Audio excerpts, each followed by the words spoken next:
ones I feel like are worth my time to spend throughout the week. And then from there, so it starts at the top is like raw data. Like that's where technically it's not raw because it's kind of a little pre-qualified. He kind of did a little bit of the work to help me get there faster.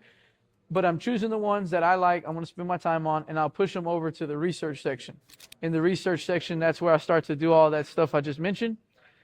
And I'll get the phone numbers ready to dial, and then I'll push it over to the next group, which is called ready to dial. And that's where I spend most of my time during the week, calling folks.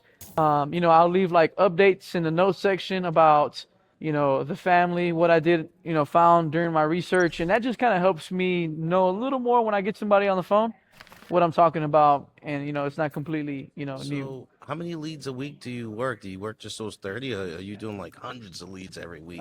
Like 20 or 30 different properties. And that might be, just say 3 to 5 people I'm calling on each single one. But one of the hardest things is getting people on the phone. Like, Yeah. these people are hard to get a hold of. They're hard to find sometimes. They don't pick up the phone because they probably are not taking care of their bills and they have all these bill collectors What do you, calling. if you had to like look at conversion rates, like how many like leads do you have to work to get one deal going? Well, in my case, in the way I do it, that's a good question. I mean, I don't even really track KPIs as much. I used to be Yeah. really on it when it was, I guess it doesn't matter because you're not spending money for the lead. So, yeah, exactly. It's more of like, you just never know, man. Like, Jordan John, he does less research. I mean, more research, less calls, and he's hitting on those. So it yeah. just depends on your personality, I guess. I like to get on the phone as fast as possible and just talk to people about it. Why? Why do you want to get on the phone?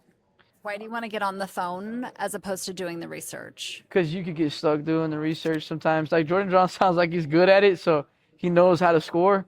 That's just my personality type. Yeah. I like to get Yeah. on the phone, you know. I have something to say about this. So when I got hired, the biggest thing that Kyle would harp on is get on the phones as soon as possible. You want to spend at most 20 minutes researching before you get on a lead. That's it. So, Yeah. and I wanted to say something about the calls too. He was mentioning that the hardest thing is